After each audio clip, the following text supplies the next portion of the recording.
Bonjour, cette vidéo est consacrée à la suite de la première vidéo qui était consacrée au cours sur le calcul vectoriel et sur les opérations vectorielles. Ici, nous allons présenter des exercices d'application. Donc, j'ai choisi deux exercices d'application, c'est largement suffisant puisque vous allez en avoir beaucoup plus en TD. Et ces exercices d'application qui sont choisis, un pour des vecteurs qui sont constants dans le temps, et le deuxième, les mêmes questions, mais avec des vecteurs qui dépendent du temps, puisque en mécanique classique, en mécanique du point matériel, la plupart des variables ou des fonctions vont être fonctions du temps t. Je vous demande de bien suivre. Exercice 1, donc on prend trois vecteurs dans un repère ijk. A, c'est i plus 2j plus 3k. B, c'est moins i plus k. Et C, c'est moins j moins 2k. C'est-à-dire que A a pour composante 1, 2, 3. B a pour composante moins 4, 0, 1. Et C a pour composante 0, moins 1, moins 2. Nous allons calculer les expressions suivantes pour essayer de comprendre les résultats obtenus lors de la première diapositive. On calcule le produit vectoriel A vectoriel B, puis on calcule B vectoriel A pour montrer que A vectoriel B, c'est moins B vectoriel A. On calcule un produit scalaire et pour déduire le cosinus entre les deux vecteurs. On calcule le produit mixte CAB. Et puis, on va faire une permutation circulaire pour montrer que, avec une permutation circulaire, le produit mixte CAB va être le même que le produit mixte ABC. On calcule ici le produit mixte où il y a deux vecteurs qui sont égaux pour montrer que lorsque deux vecteurs sont égaux, le produit mixte est nul. Ici, pour calculer le produit mixte CBA, pour montrer que CBA, c'est moins CAB, parce que ici, P vectoriel A, c'est moins A vectoriel B. On calcule la norme de A pour montrer comment on calcule la norme d'un vecteur. Ici, on calcule la norme de A plus B pour montrer que ce n'est pas la norme de A plus la norme de B. Faites attention, il faut d'abord faire la somme, puis calculer la norme. On calculera le double produit vectoriel de deux expressions pour vérifier la relation qui existe entre le double produit vectoriel et le produit scalaire. Puis on va calculer l'angle formé par les vecteurs A et B pour utiliser la première définition du produit scalaire, calculer la norme d'un produit vectoriel par deux méthodes, et puis on termine par le calcul du vecteur unitaire d'une direction A. Alors, A vectoriel B. Donc ici, je vais adopter pas la forme du déterminant, mais la deuxième méthode. On écrit le vecteur A, 1, 2, 3, le vecteur B, moins 4, 0, 1. On barre la première ligne, on a 2 fois 1, c'est 2, moins 3 fois 0, ça donne 2. Puis avec un signe moins, 1 fois 1, c'est 1, moins 12, ça fait plus 12, ça fait 13. Avec le signe moins, ça donne moins 13. La dernière, 1 fois 0, c'est 0, moins 8, ça fait plus 8. Donc, ça fait 2i moins 13j plus 8k. B vectoriel A, pour montrer qu'on va trouver moins A vectoriel B, moins 4, 0, 1. A, c'est 1, 2, 3. Donc, ça fait, on barre la première ligne, 3 fois 0, c'est 0, moins 2 fois 1, donc ça donne moins 2. Avec un signe moins, on barre la deuxième ligne, moins 4 fois 3, ça fait moins 12. Moins 1, ça fait moins 13. Avec le signe moins, ça donne plus 13. On barre la troisième ligne. On a moins 4 fois 2, ça fait moins 8. Moins 1 fois 0, moins 8 moins 0, ça donne moins 8. Donc ça fait moins 2i plus 13j moins 8k. On trouve moins A vectoriel B. Ici 2i, ici moins 2i, moins 13j plus 13j plus 8k moins 8k. A scalaire B, x1, x2, plus y1, y2, plus z1, z2. Moins 4 fois 1, ça donne moins 4, plus 2 fois 0, ça donne 0, plus 3 fois 1, et moins 4 plus 0 plus 3, ça donne moins 1. Passons au produit mixte. CAB, soit on l'écrit comme ça, soit sous cette forme. Donc le vecteur C, scalaire, on ouvre un crochet, le vecteur A, vectoriel, le vecteur B. Pardon. On calcule d'abord ce qui est entre crochets, A vectoriel B, qui est déjà calculé là-haut, qui est 2, moins 13 et 8, scalaire B, C, qui est 0, moins 1, moins 2. Donc 2 fois 0, c'est 0, moins 13 fois moins 1, c'est plus 13, et 8 fois moins 2, c'est moins 16. Moins 16 plus 13, ça donne moins 3. A scalaire B vectoriel C, c'est ABC. Ici, par rapport à la première expression, on a effectué une permutation circulaire.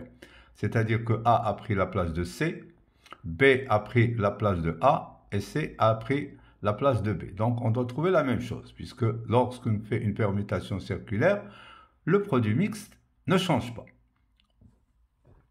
Donc, nous aurons on aura le vecteur A vectoriel B, d'accord, qui est déjà calculé, c'est, pardon, excusez-moi, donc on aura le A vectoriel B, ou le B vectoriel C, donc le A vectoriel B, 1, 2, 3, vectoriel moins 4, 0, 1, le taux scalaire C. Alors, calculons ce produit vectoriel, on va à la première ligne, ça fait 2 fois 1, c'est 2, moins 3 fois 0, moins 0. Donc, ça donne 2. Le voici. Puis, on embarque la deuxième ligne avec un signe moins. 1 fois 1, c'est 1. Moins 12, ça fait plus 12, ça fait 13. Avec le signe moins, ça donne moins 13. On barre la dernière ligne et on aura 1 fois 0, c'est 0. Moins 8, ça fait plus 8. Scalaire C, qui est 0, moins 1, moins 2. 2 fois 0, c'est 0. Moins 1 fois moins 13, c'est plus 13. Et 8 fois moins 2, c'est moins 16. Et moins 16 plus 13, ça donne moins 3. Ici, comme je l'ai dit, on trouve la même chose. 1, 2, 3. Scalaire moins 4, 0, 1. 0, moins 1, moins 2. Donc, ça fait 1, 2, 3. On calcule ce produit vectoriel. On barre la première ligne. On aura 0 fois moins 2, c'est 0. Moins 1, ça fait plus 1. Ça fait 1. On barre la deuxième ligne avec un signe moins. Ça fait 8. Moins 0. Avec un signe moins, ça donne moins 8. On barre la dernière ligne, on aura 4 moins 0, ça donne 4. Donc on aura 1 moins 16 plus 12. Ça donne 1 moins 16 plus 12, ça donne moins 3. On trouve le même résultat. Si on a deux vecteurs qui sont égaux, le résultat vaut 0. On a A, scalaire, crochet, A, vectoriel B. A, vectoriel B, on le connaît déjà, c'est 2, moins 13 et 8. Donc, on aura 2 fois 1, c'est 2. Moins 13 fois 2, c'est moins 26. Et 8 fois 3, 24. 24 plus 2, 26. Et 26 moins 26, ça donne 0. Si on calcule CBA, on doit trouver c'est moins CAB. Donc, on a 0, moins 1, moins 2. Scalaire moins 4, 0, 1, vectoriel 1, 2, 3, égale 0, moins 1, moins 2. Alors, B vectoriel A, on l'a déjà trouvé, c'est moins 2, 13, moins 8. Donc, ce qui nous donne 0. 13 fois moins 1, c'est moins 13. Plus moins 8 fois moins 2, c'est 16. 16 moins 13, ça fait 3. Et c'est bien moins, excusez-moi ici, normalement, c'est moins CAB et non pas CBA. La norme de A, c'est la racine carrée de 1 plus 4 plus 9, racine de 14. La norme de A plus B. D'abord, on fait A plus B. Regardez, ici déjà, vous avez le B, vous avez le A. A plus B, ça donne moins 4 plus 1, ça donne moins 3i. 0 plus 2, ça donne plus 2j. Et 3 plus 1, ça fait 4k. Donc, racine carrée de 3 au carré, 9, plus 2 au carré, 4, plus 9, ça fait 13. Plus 16, ça fait 29, donc racine de 29. Alors que si vous faites norme de A plus norme de B, norme de A, c'est déjà la racine carrée de 4 plus 9, ça fait racine de 14. Norme de B, c'est racine de 17. Et donc, je pense que racine de 14 plus racine de 17 n'est pas égale à racine de 29. Passons au calcul du double produit vectoriel A vectoriel B vectoriel C. 1, 2, 3, vectoriel crochet, moins 4, 0, 1, vectoriel 0, moins 1, moins 2. Calculons d'abord B vectoriel C. Vous voyez, d'abord, on calcule ce qui est entre crochets et après, vectoriel A. Donc, on barre la première ligne. 0 fois moins 2, c'est 0. Moins 1, ça fait plus 1. Le voici. On barre la deuxième ligne, mais avec un signe moins. 8 moins 0, avec signe moins, ça donne moins 8. On barre la dernière ligne. Moins 4 fois moins 1, ça fait 1. Ça fait 4, pardon. Moins 0, ça fait 4. On fait produit vectoriel A. Donc, on barre la première ligne. 8 plus 3 fois 8 plus 24, ça fait 32. On barre la deuxième ligne, mais avec un signe moins. On aura 4 moins 3, ça fait 1. Avec le signe moins, ça fait moins 1.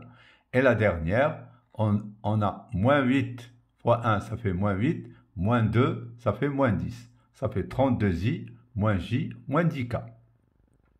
Si on calcule maintenant le A, la même expression tout à l'heure, en utilisant la relation vue en cours, que A vectoriel B vectoriel C, c'est A, C, B, moins A, B, C. A scalaire C, 1, 2, 3, scalaire 0, moins 1, moins 2, porté par B, moins 4, 0, 1, moins A, c'est 1, 2, 3, scalaire B, moins 4, 0, 1, porté par C, 0, moins 1, moins 2. Vous aurez le A scalaire C, c'est 0, plus moins 2, plus moins 6. Moins 2, moins 6, ça fait moins 8. Porté par C, qui est moins 4, 0, 1. Moins, le signe moins qui est là. Maintenant, A scalaire B. Tout à l'heure, nous avons déjà calculé A scalaire B qui vaut moins 1. Porté par le vecteur B qui est 0, moins 1, moins 2. Faisons la somme de ces deux vecteurs. Moins 8 fois moins 4, ça fait 32. 32 plus 1 fois 0, ça donne 32. Moins 8 fois 0, c'est 0. Plus 1 fois moins 1, ça donne moins 1. Et moins 8 fois 1, c'est moins 8. Plus 1 fois moins 2, c'est moins 2. Et moins 8 moins 2, c'est moins 10. On trouve 32i, le voici. Moins j, le voilà. Et moins 10k. Calculons maintenant A vectoriel B, le taux vectoriel C. Donc on a le A, le vectoriel B, le taux vectoriel C. Le A vectoriel B, on l'a déjà calculé à la première question. C'est 2 moins 13, 8. Vectoriel C. Allons-y. On barre la première ligne. Moins 13 fois moins 2, c'est 26. Et 26 moins 8 plus 8, ça fait 34. On barre la deuxième ligne, mais avec un signe moins. Donc on aura moins 2 fois 2, c'est moins 4. Moins 0, c'est moins 4. Avec le signe moins, ça donne plus 4. La dernière, on barre la dernière ligne. 2 fois moins 1, c'est moins 2. Moins 13 fois 0, qui est 0. Et moins 2, moins 0, ça donne moins 2. Donc ça donne 34i plus 4j moins 2k. Maintenant, faisons le C vectoriel A vectoriel B, puisque le produit vectoriel change de signe. A vectoriel B, c'est moins B vectoriel A. C'est ce qu'on doit trouver, l'opposé de la première expression. Donc on a le vecteur C vectoriel crochet A vectoriel B. A vectoriel B, on l'a déjà calculé, c'est 2 moins 13 et 8. Maintenant, à gauche, il y a le C, il n'est plus à droite. Donc on a 0, moins 1, moins 2. Faisons le calcul, barrons la première ligne, moins 1 fois 8, c'est moins 8, moins 26, c'est moins 26, et moins 8, moins 26, moins 34. Barrons la deuxième ligne, avec un signe moins, 8 fois 0, c'est 0, moins 2 fois 2, moins 2 fois 2, ça fait moins 4, moins 4, ça fait plus 4. Avec le signe moins, ça donne moins 4. Et le dernier, moins 13 fois 0, c'est 0, plus 2, ça donne 2. Donc ça donne moins 34i, ici 34i, plus 4j, ici moins 4j, et moins 2k, plus 2k. Donc on a trouvé l'opposé, c'est-à-dire que A vectoriel B vectoriel C égale à moins C vectoriel A vectoriel B. Pour trouver l'angle, on sait que A scalaire B, c'est norme de A fois norme de B fois cos AB. Donc on tire cos AB, c'est A scalaire B sur norme de A fois norme de B. A scalaire B, on a trouvé moins 1. Norme de A, c'est racine de 14. Norme de B, c'est racine de 17. Et moins 1 sur racine de 17, la calculatrice vous donne arc cosinus de moins 1 sur racine de 14 fois racine de 17. Ici, pourquoi plus ou moins? Parce que la fonction cosinus est une fonction paire. Donc l'angle qu'on va trouver, il est à la fois plus alpha et moins alpha. Tout calcul fait, vous trouverez plus ou moins 93,716. Pour calculer le module de A vectoriel B. On peut directement prendre le A vectoriel B et calculer son module. Donc, vous trouvez racine de 237, puisque on a déjà le A vectoriel B. Sinon, on peut passer par la relation A vectoriel B, c'est norme de A fois norme de B fois la valeur absolue de sinus AB. Norme de A, c'est racine 14. Norme de B, c'est racine de 17. L'angle entre AB, on l'a déterminé à la précédente question. Vous prenez sinus de 93,71,6 et ça vous donne la même valeur, 15,395. On termine par la direction unitaire du vecteur A, c'est A sur norme de A. A, c'est I plus 2J plus 3K sur norme de A, c'est racine de 14. Ça, c'est pour les vecteurs constants. Regardons la même chose, mais si on prend maintenant seulement deux vecteurs, mais qui dépendent du temps. C'est tout, c'est la même procédure, sauf que ici, on va trouver des fonctions qui dépendent du temps.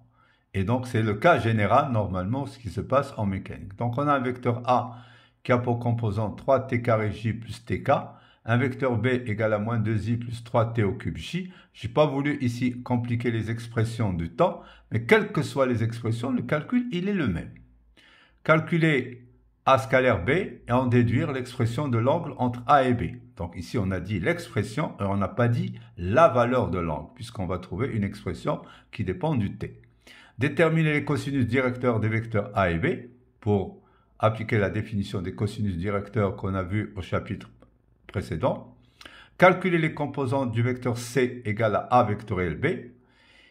Calculer la norme de C. Donc, on va voir ici, on n'a pas dit, mais on peut la faire par deux méthodes, c'est-à-dire en prenant la norme de C directement, ou bien en prenant la norme de A vectoriel B, qui est norme de A fois norme de B fois le sinus de l'angle entre les deux.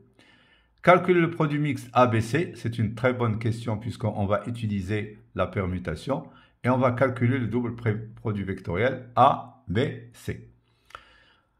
Produit scalaire. Le produit scalaire AB, 0, 3t carré t, moins 2, 3t au cube 0, ça nous donne 0, 3 fois 3, 9, t3 fois t carré, 9t5, et plus 0, ça fait 9t5.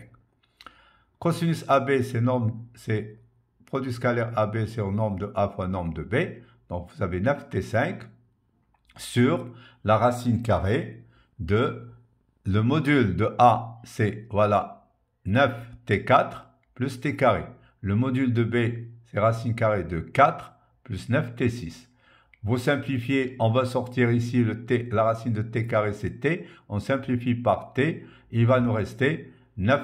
Ici, normalement, c'est 9t au cube ou bien on n'a pas simplifié, on a effectué directement le calcul ici de la parenthèse. Les cosinus directeurs. Ces cosinus directeurs, rappelez-vous, pour trouver cosinus de alpha de la direction A, c'est cos alpha A, on fait le vecteur unitaire scalaire I. Donc le vecteur unitaire, c'est 3t carré j plus tk sur t racine carré 1 plus 9t carré scalaire I, ça donne 0. Cosinus bêta A, c'est U scalaire J. D'accord? Donc, c'est la composante suivante J. Ça vous donne 3t carré sur t racine carrée de 9t carré plus 1. On a simplifié par t. Ça fait 3t sur 1 plus 9t carré. Cosinus gamma A, c'est U scalaire K. U pour A. Et donc, la composante suivante K, ça donne t. Donc, t divisé par t, ça s'en va. Il nous reste 1 sur racine carrée de 1 plus 9t carré. On fait la même chose pour B. Cosinus alpha B, c'est UB vectoriel scalaire I. Donc là, vous avez le vecteur unitaire pour B, scalaire I, et ça nous donne moins 2 sur racine carrée de 4 plus 9t6. La même chose, cosinus bêta B, c'est UB scalaire J. Vous avez le vecteur unitaire de B, c'est B sur norme de B, ça fait scalaire J, ça donne 3t au cube sur racine carrée de 4 plus 9t6. Et cos gamma B, c'est UB scalaire K, donc moins 2i plus 3t au cube j sur racine carrée de 9t6 plus 4, scalaire k, ça donne 0. Si vous faites cos carré alpha a plus cos carré bêta a plus cos carré gamma a, vous trouvez 1. La même chose si vous faites cos carré alpha b plus cos carré bêta b plus cos carré gamma P égale à 1, étant donné que ce sont les composantes d'un vecteur unitaire.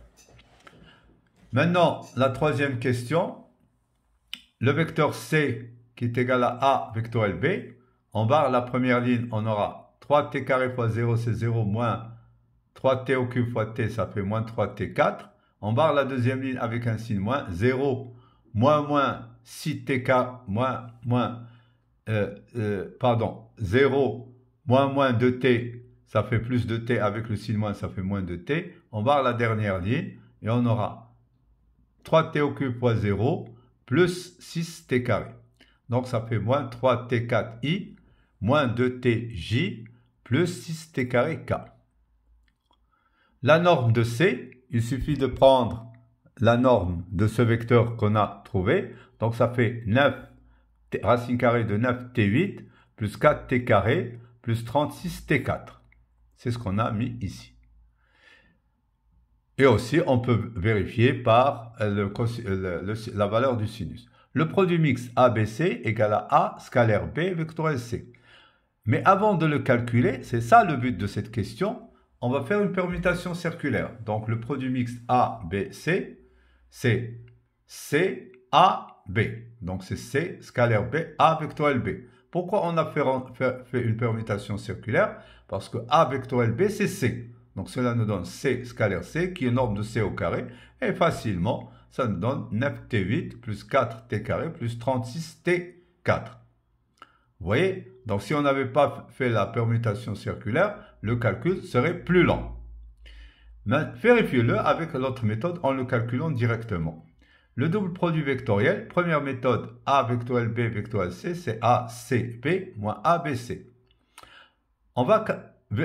Puisque C, c'est le produit vectoriel de A vectoriel B, donc d'après la définition du produit vectoriel, C est perpendiculaire à A et C perpendiculaire à B. Donc A scalaire C vaut 0. Donc ce terme-là est nul. Ce qui va nous rester, le double produit vectoriel ABC égale à moins A scalaire B, C. Donc ça fait moins 9T5, ça c'est le produit scalaire qu'on a calculé, porté par C. Donc on développe, on trouve 27T9 plus 18T6, j'espère moins 54T7. Si on vérifie par l'autre méthode, c'est-à-dire on calcule directement, on fait d'abord B vectoriel C et le taux vectoriel A. Donc, vous avez le A, alors B vectoriel C. Donc, on barre la première ligne, on a 3 fois 6, 18, T carré fois T au cube, ça fait T5. Donc, ça fait 18 T5, le voici. On barre la deuxième ligne avec un signe moins. Moins 2 fois 6, ça fait moins 12 T carré. Moins 0, ça fait plus 12 T carré. Et le dernier, on barre la dernière ligne. Moins 2 fois moins 2, ça fait 4t, le voici. Et vous aurez 3t au cube fois 3t4, ça fait 9t7, le voici. Moins, ça donne plus. Donc, on calcule maintenant A vectoriel ce vecteur. On barre la première ligne. On aura 3t carré fois 4t plus 9t7. Et donc, ça nous fait 12t3. Et moins 12t3. Vous le voyez, c'est pour ça, c'est 0. Puis on aura 3t carré fois 9, ça fait 27t carré fois t7, ça fait 27t9. Le voici. La deuxième composante, on barre la deuxième ligne, on aura 0 moins 18t6. Avec le signe moins, ça donne bien plus, 18t6. Et le dernier, 0 fois 12, ça fait 0. Et 3 fois 18, ça fait 54. Et t carré fois t5, ça fait t7. Ça fait moins 54 t7. Merci de votre attention. À une prochaine vidéo, Inch'Allah, la troisième et la dernière de ce chapitre.